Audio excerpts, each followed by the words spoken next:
The night is a whirlwind of rain and thunder, the sky crackling with fury.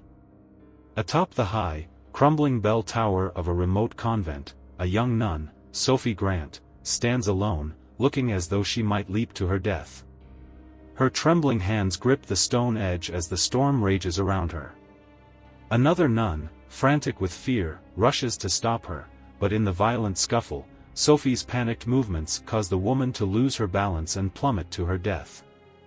The sound of the body hitting the ground below echoes in Sophie's ears, and a cold, heavy dread settles over her. Overcome with guilt and horror, she bolts from the convent, her faith shattered, her soul torn. She starts hitchhiking aimlessly, desperate to escape the weight of what she's done, but the road ahead offers no salvation, only darkness. Meanwhile, in the desolate, fog-covered town, Henry Walsh continues to manage the decaying Walsh Motel. His life is a fragile facade of normalcy, built on a crumbling foundation of madness. Inside his dilapidated house, he keeps the mummified corpse of a mother, perched in a rocking chair, her lifeless eyes seemingly watching him at all times. Henry's grip on reality is tenuous at best, and the whispers of a mother grow louder with each passing day, drowning out the faint remnants of his humanity. He thought he was free of the twisted, suffocating relationship he had with his real mother, but mother has returned, pulling him back into the abyss of his own insanity. As Sophie stumbles along the dark, deserted highway, drenched and cold, she is picked up by Troy Bishop, a slick, sleazy drifter with the demeanor of a man who's used to getting what he wants. He eyes her with a predator's gaze, sensing her vulnerability. She's a perfect target, a broken soul just waiting to be exploited. He offers her a ride, but when she rejects his advances, his patience snaps.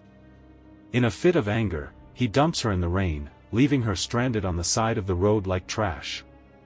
But Troy's sleaze finds him again, and he soon ends up at the Walsh Motel, where he manipulates Henry into giving him a job as assistant manager. As the storm continues to batter the motel, Sophie finally arrives, shivering and barely holding herself together. Her haunted, pale face catches Henry's attention immediately. She's the spitting image of Ellen Porter, the woman he butchered all those years ago. Seeing her, alive and vulnerable, sends an electric jolt of madness through his veins. Part of him is drawn to her, his twisted attraction igniting. But another part of him, the part that listens to Mother, sees her as yet another woman to punish for her sins. Henry's conflicted mind spins into chaos as he watches her struggle against the storm, drenched and desperate. Later that night, Sophie, overwhelmed by the guilt of her past and the weight of her despair, locks herself in the motel's grimy bathroom. She fills the tub with water, her fingers trembling as she presses the blade to her wrists. Blood begins to pool in the water, and she slips into unconsciousness. But just as she drifts away, the door bursts open. Henry, now wearing the grotesque, decayed face of Mother, enters the room. He moves toward her with a glint of rage in his eyes, his hand trembling as he raises the knife. But as he gazes down at Sophie's bloodied form, something inside him shifts. The image of her broken, lifeless body is too much, too real, too raw. The mask of Mother cracks, and for the first time in years, Henry hesitates. He drops the knife and rushes to her side, pulling her from the tub and frantically trying to save her. While Henry is occupied with Sophie, Hannah Brooks, a determined investigative journalist, uncovers dark secrets about the Walsh Motel and its owner. She's convinced that Henry has never truly reformed. The more she digs into his past, the more disturbing the pieces fall into place. His violent tendencies never truly disappeared, they only festered beneath the surface, waiting for the right moment to explode. As Henry nurses Sophie back to health, their bond grows. Sophie begins to see him not as a monster, but as a man trapped by his own demons. She believes he's redeemable, that he might find peace if he can just face the truth. But Mother doesn't want redemption. Mother taunts him, shrieking in his ear, telling him that women like Sophie are nothing but trouble, that they must be punished for their sins. Meanwhile, Troy, using his position at the motel to bring in women for quick, filthy one-night stands, stumbles upon a fatal mistake. He picks up a local woman, and they head to one of the rooms. But as the night wears on, Mother awakens once more. She stalks the woman in the shadows, her eyes glowing with a murderous hunger. When Troy returns, he finds the woman slaughtered in the room, her body brutally mutilated. Henry, in a panic, hides the evidence. He buries the woman in the swamp behind the motel, her blood soaking into the earth, her screams lost to the night. Hannah's investigation takes a chilling turn when she discovers the truth about Henry's so-called mother. The corpse he's been speaking to isn't his real mother at all, it's Martha Winslow, a deranged woman who had once claimed to be his biological mother.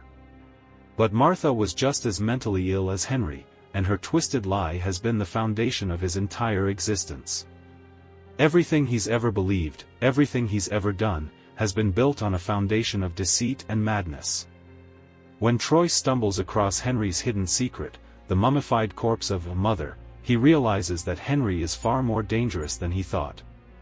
He decides to blackmail Henry, demanding money in exchange for keeping his secret safe. But Troy doesn't know just how far gone Henry truly is. Pushed to the brink, Henry snaps. A brutal fight ensues, and Henry overpowers Troy, killing him in a violent frenzy. He drags Troy's body to the same swamp where Ellen Porter Carr was once buried. The water swallows Troy's body, and Henry watches as the ripples fade. Hannah, desperate to uncover the truth, confronts Henry in the attic of the Walsh house. She finds him talking to Mother's corpse, his mind completely shattered. He's lost all sense of reality, arguing with the lifeless body as if it were still alive. Hannah, horrified, tries to reason with him, telling him that Martha Winslow was never his mother, that everything he's believed about himself has been a lie. But Henry is beyond reason. Sophie arrives at the house, hoping to comfort him. But as Henry struggles to suppress the voice of a mother, he becomes more and more unhinged. In a final, tragic act, he shoves Sophie down the staircase, her body crashing to the ground below. She's dead, and Henry stands there, paralyzed, holding her lifeless form in his arms. His last thread of hope, his last chance at redemption, is gone. With his mind fully consumed by Mother, Henry embraces her fully, losing all sense of who he once was. As the police arrive to arrest him, Henry clings to the mummified corpse, speaking in her voice.